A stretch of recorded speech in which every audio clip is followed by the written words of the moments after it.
Hello, good morning, friends. Now we will study here CL communication in 8051 microcontroller.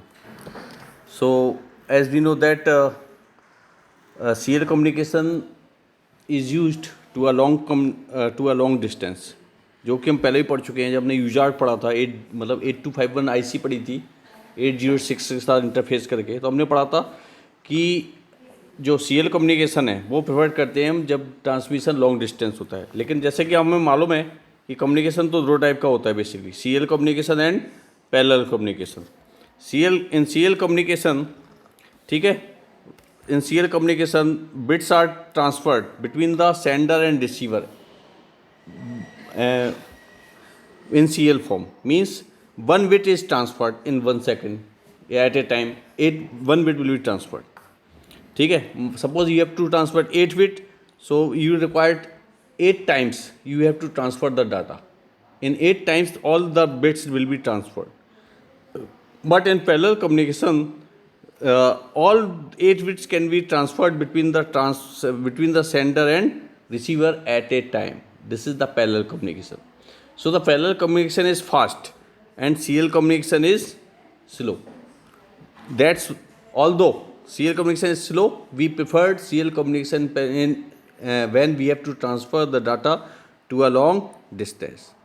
इसका कारण ये है कि सीएल कम्युनिकेशन में डाटा ट्रांसफ़र करने के लिए ट्रांसमीटर रिसीवर के बीच में जो सर्किट्स रिक्वायर्ड होते हैं वो उनकी कॉस्ट बहुत कम आती है as comparison to the parallel communication. ठीक है, तो सीएल कम्युनिकेशन में कॉस्ट इफेक्टिव होता है, इसलिए सीएल कम्युनिकेशन को प्रेफर करते हैं जब डाटा को हमें लॉन्ग डिस्टेंस ट्रांसफ़र करना होता है। इसीलिए सीएल कम्युनिकेशन जब भी हम डाटा को लॉन्ग डिस्टेंस ट्रांसफ़र करते हैं, सपोज करो ईमेल से हमें डाटा ट्रांसफ़र करता है, ईमेल से भी डाटा को हम लॉन्ग डिस्टेंस ट्रांसफ़र करते हैं, है ना। हम व्हाट्सएप से भी डाटा को लॉन्ग डिस्टेंस ट्रांसफ़र करते हैं। ठीक है, तो हर जगह हर सिस्टम में एक सीएल पोर्ट रिक्वायर्ड होता है जो डाटा को सीएल फॉर्म में ट्रांसमिट भी करेगा और डाटा को सीएल फॉर्म में रिसीव भी करेगा। तो इसलिए 8051 माइक्रो कंट्रोलर में भी एक सीएल पोर्ट होता है, हमने पढ़ा है, एक सीएल पोर्ट होता है इसमें जो डाटा को ट्रांसमिट और रिसीव करने के लिए यूज़ होता है। ठीक है, तो जो सीरियल कम्युनिकेशन है बेसिकली ये दो टाइप का होता है। Serial communication it is 2 types of serial communication. This is asynchronous communication and synchronous communication. In asynchronous communication में ट्रांसमीटर और रिसीवर दोनों असिंक्रोनाइज्ड होते हैं, मतलब दोनों के बीच में सिंक्रोनाइजेशन नहीं होता है। कारण उसका ये है कि दोनों अलग अलग क्लॉक पे ऑपरेट होते हैं, इसलिए दोनों पता नहीं कि ट्रांसमीटर कब ऑन है कब रिसीवर ऑन है, कुछ पता नहीं चलता। इसलिए जब भी हम डाटा को ट्रांसमिट करते हैं तो डाटा को ट्रांसमिट करने के लिए असिंक्रोनस मोड में डाटा को ट्रांसमिट करने के लिए हम start bit, stop bit, parity bit data के साथ ट्रांसमिट करते हैं। जब भी हमें डाटा को सीएल फॉर्म में असिंक्रोनस फॉर्म में ट्रांसफ़र करना होगा तो डाटा के साथ हम क्या ऐड करेंगे, स्टार्ट बिट, स्टॉप बिट और पैरिटी बिट। ये कंपलसरी है, start bit stop bit compulsory है, पैरिटी बिट डिज़ायरेबल है। पैरिटी बिट को हम ट्रांसफ़र कर भी सकते हैं और नहीं भी ट्रांसफ़र कर सकते। पैरिटी बिट किस लिए यूज़ होता है, स्टार्ट बिट तो यूज होता है, ये बताता है कि डाटा स्टार्ट होने वाला है, स्टॉप बिट बताता है कि डाटा हमारा क्या हो गया है, स्टॉप हो गया है। ठीक है, पैरिटी बिट किस लिए यूज होता है, पैरिटी बिट डाटा में एरर, यदि हम डाटा में जब डाटा को ट्रांसमिट करते हैं, ठीक है, तो ट्रांसमीटर और रिसीवर के बीच में डाटा एरर भी आ सकती है, noise, this is that will be known as noise we can be add with the data.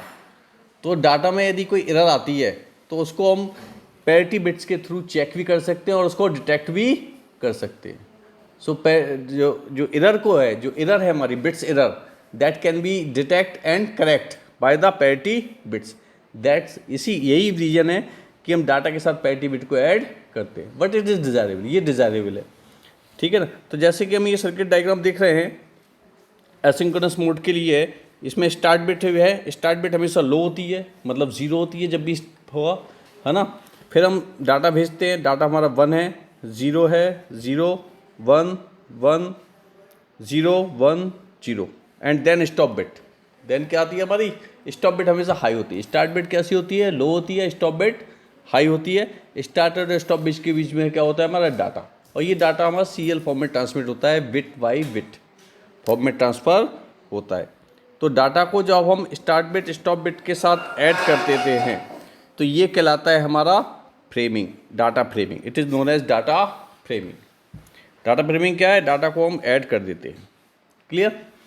तो ये हमारा और हम 8051 में हम जो कम्युनिकेशन यूज करते हैं वो केवल असिंक्रोनस कम्युनिकेशन यूज करते हैं, असिंक्रोनस कम्युनिकेशन यूज करते हैं।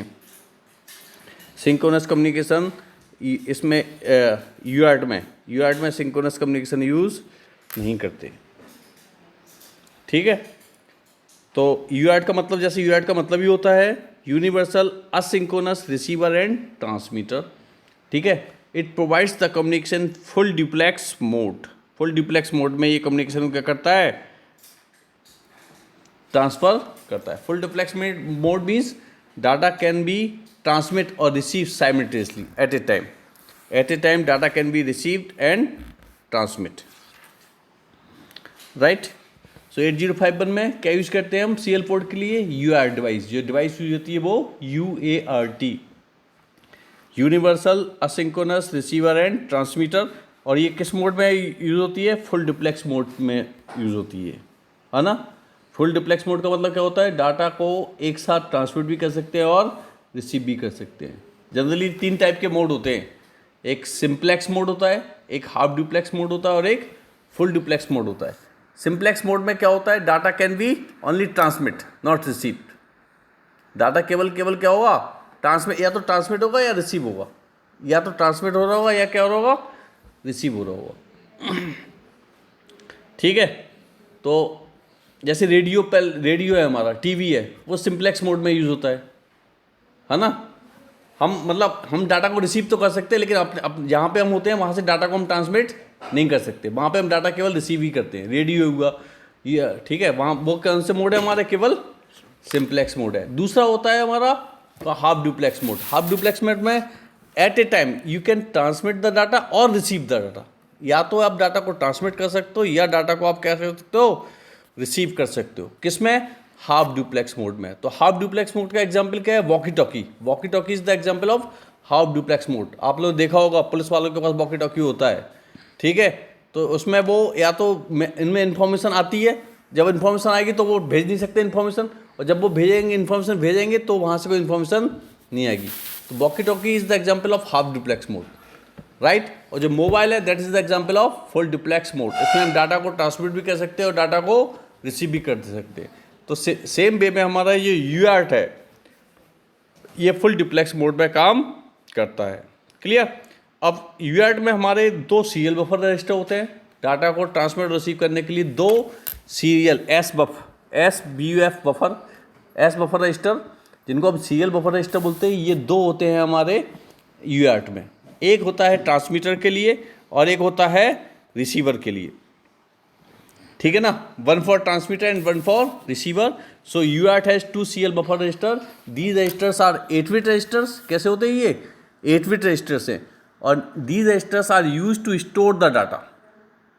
जब भी हम डाटा को ट्रांसमिट करना हो, जब भी हम डाटा को रिसीव करेंगे तो उस डाटा को हमें स्टोर करने की ज़रूरत होती है। तो वो डाटा कहाँ पे स्टोर होगा ट्रांसमिट होने के पहले? ट्रांसमीटर के एस बफर रजिस्टर में। और जब वो डाटा दूसरी जगह रिसीव होगा तो रिसीव होने के बाद कहाँ पर स्टोर होगा? वो रिसीवर के एस बफर रजिस्टर में। सो एस बफर रजिस्टर क्या होता है? 8-bit रजिस्टर होता है जो डाटा को स्टोर करने के लिए यूज़ होता है। क्लियर? तो ये दिखा रहे हैं, जैसे कि हम फिगर आपको डायग्राम में दिखा रहे हैं कि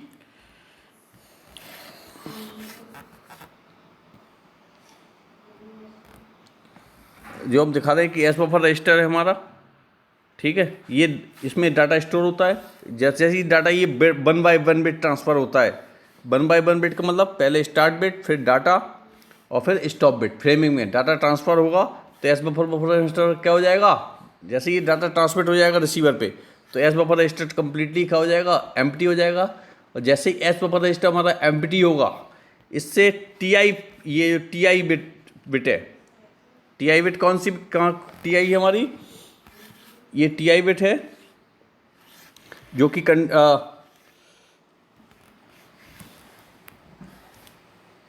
कि हमारे सीएल कंट्रोल रजिस्टर में भी होती है। टी बिट हमारे कहाँ पर होती है? सीएल कंट्रोल रजिस्टर में भी होती है। ठीक है? तो ये बिट हमारी बंद हो जाती है। टी का मतलब है ट्रांसमिट इंटरप्ट बिट। ये बिट इंडिकेट करती है कि एस बफर रजिस्टर क्या हो गया है? This register is empty. This register is S buffer register is empty. This is S buffer register is empty. ठीक है. So this shows by the TI register. और ये इंडिकेशन किसको जाएगा? माइक्रो कंट्रोलर को. ये बताता है through TI bit it will indicate to the microcontroller that can transmit to another data through its CL port because it's now the S buffer register is empty. ठीक है. So we can transmit another data. Similarly receiver में होता है. Receiver में भी एक S buffer register होता है. जब डाटा रिसीव होता है तो फ्रेम के फॉर्म में स्टार्ट होता है और वो डाटा फ्रेम से हम डीफ्रेम करते हैं डाटा को, मतलब start bit, stop bit, parity bit क्या कर देते हैं, अलग कर देते हैं और डाटा को फिर एस बफर रजिस्टर में स्टोर कर देते हैं. और एस बफर रजिस्टर में जैसे ही डाटा स्टोर हो जाता है तो रिसीवर में एक फ्लैग होता है, RI फ्लैग. RI फ्लैग क्या हो जाता है? 1 हो जाता है. वो बताता है कि it's receiver, the S buffer of the receiver has the data to be read. कि एस बफर के पास एक डाटा आ गया है रीड करने के लिए, तो RI बेस्ड के थ्रू ये इंडिकेट करता है माइक्रो कंट्रोलर को कि इसके पास डाटा है रीड करने के लिए, आप डाटा को रीड कर लें. सो TI और RI is used inter flag. ठीक है. That the buffer is empty और फुल. राइट. सो बफर एम्प्टी किस फॉर्म कब होता है? ये TI फ्लैग के थ्रू इंडिकेट होता है. कब? ट्रांसमीटर में होता है जब बफर एम्प्टी होता है. और RI फ्लैग कब यूज़ होता है? जब बफर फुल हो जाता है. कहाँ पर? रिसीवर में. Right. Next the CL control register. Next register is serial control register. It is 8-bit register. ये 8-bit रजिस्टर होता है. ठीक है. And different bits of the CL control register are use to control the operation of the CL port. ठीक है. And also use to decide the mode of the CL port and also use to enable the receiver also. ठीक है. So for example RI bits किस लिए use होती है? Receive interrupt. RI का मतलब होता है receive interrupt. This bit is one when the receiver S buffer is full. जैसे ही रिसीवर का एस बफर फुल होगा ये बिट क्या हो जाएगी? 1 हो जाएगी. Which will be use to indicate the micro controller to read the data from its receiver. Again TI bit कब बन होगी? when the S buffer of the transmitter is empty. This will indicate the microcontroller that the microcontroller can transfer another data to the transmitter because its S buffer is empty. Now RV8 or TV8, these 2 bits are used when we add parity bit with the data. ठीक है. तो data को parity bit add करते हैं transmission and पे, तो ये bit 1 होगी हमारी. यदि ये बिट 1 है हमारी, TV8 बिट 1 है, this will indicate that the parity bit added at the receiver. और when we will received the data at the receiver with parity, जब हम रिसीवर पे डाटा को पैरिटी के साथ रिसीव करेंगे तो RV8 हमारी क्या हो जाएगी? 1. ये बताएगी कि डाटा जो आज रिसीव हुआ है वो किसके साथ हुआ है? पैरिटी बिट के साथ रिसीव हुआ है. क्योंकि पैरिटी बिट कैसी है? डिजायरेबल है. Because the parity bit is desirable. ठीक है. Similarly REN receive enable register is use to enable the receiver. ठीक है. रिसीवर को इनेबल करने के लिए बिट यूज होती है. यदि ये बिट 1 है तो रिसीवर इनेबल होगा, ये बिट 0 है तो रिसीवर हमारा डिसेबल होगा. Next SM0, SM1, SM2, these 3 bits are used to select mode of serial port. Serial port के मोड को सेलेक्ट करने के लिए 3 बिट होती है. लेकिन 8051 में केवल 2 ही बिट यूज होती है. SM0 और SM1, these 2 bits are used in 8051. SM2 is not used in 8051 to select the mode. Because SM2 is used in 8052. ठीक है. So